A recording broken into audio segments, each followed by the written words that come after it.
Good morning. Welcome again to Wednesday morning. I just wanted to talk for a minute about what happened last week.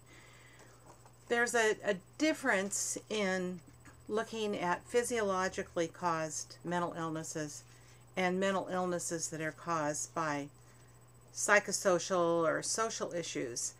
One is a learned behavior, something that you can unlearn. Phobias, for instance, are something you learn, to be afraid of snakes, to be afraid of water.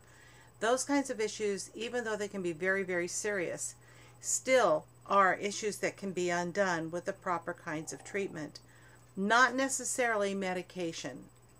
People who have physiologically induced mental illnesses, such as schizophrenia, bipolar, probably the only relief that they truly can get is through some sort of medication.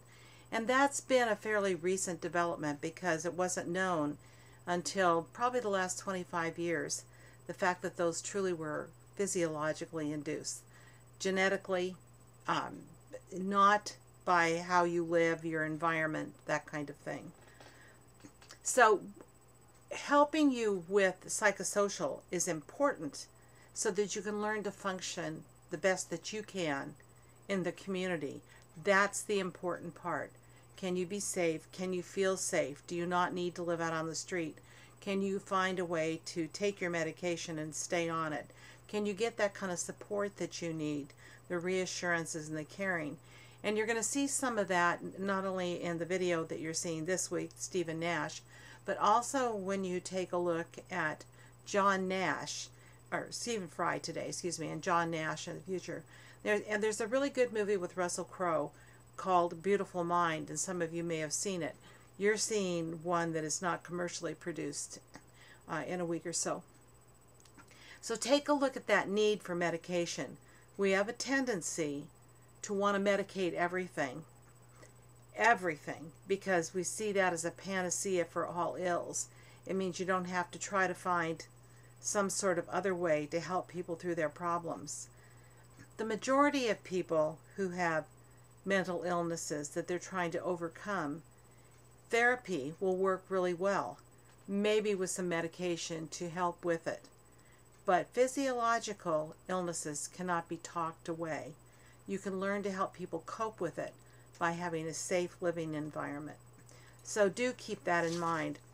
I'd also like to remind you not to send me attachments, because attachments are too hard for your peers to read on discussions, and also they're very difficult to go back and forth to the desktop and then back to Blackboard. So I'd really appreciate it if you did copy and paste or some other way to get your assignments to me.